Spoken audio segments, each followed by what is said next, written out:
കോഴിക്കോട് പ്രായപൂർത്തിയാകാത്ത പെൺകുട്ടിക്ക് സമൂഹമാധ്യമം വഴി അശ്ലീല സന്ദേശം അയച്ച ഡോക്ടർ പിടിയിൽ. കണ്ണൂർ സ്വദേശി അലൻ അലക്സ് ആണ് കോഴിക്കോട് ബീച്ചിൽ വെച്ച് പിടിയിലായത്. കോഴിക്കോടേക്ക് വിളിച്ചു വരുത്തിയ ശേഷം പെൺകുട്ടിയുടെ ബന്ധുക്കൾ ചേർന്ന് ഇയാളെ പിടികൂടി പോലീസിൽ ഏൽപ്പിക്കുകയാണ്.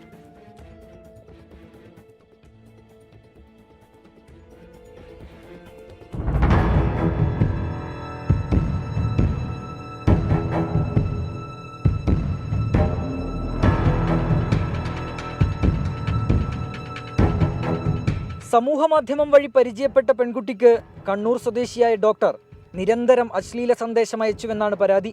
തുടർന്ന് കാക്കൂർ സ്വദേശിയായ പെൺകുട്ടി ഇക്കാര്യം ബന്ധുക്കളെ അറിയിച്ചു. ബന്ധുക്കൾ പറഞ്ഞതനുസരിച്ചാണ് ഡോക്ടറോട് പെൺകുട്ടി കോഴിക്കോട് ബീച്ചിലേക്ക് എത്താൻ ആവശ്യപ്പെട്ടത്. കഴിഞ്ഞ ദിവസം ഉച്ചയോടെ ഡോക്ടർ സ്വന്തം കാറിൽ ബീച്ചിലെത്തി. അവിടെ കാത്തിരുന്ന പെൺകുട്ടിയെ കാറിൽ കയറ്റാൻ ശ്രമിക്കുന്നതിനിടെയാണ് ബന്ധുക്കളും നാട്ടുകാരും ചേർന്ന് ഇയാളെ പിടികൂടുകയും പോലീസിൽ ഏൽപ്പിക്കുകയും ചെയ്തത്. പോക്സോ വകുപ്പ് പ്രകാരം കേസെടുത്ത വെള്ളയിൽ പോലീസ് ഇയാളുടെ അറസ്റ്റ് രേഖപ്പെടുത്തി. 24 കോഴിക്കോട്.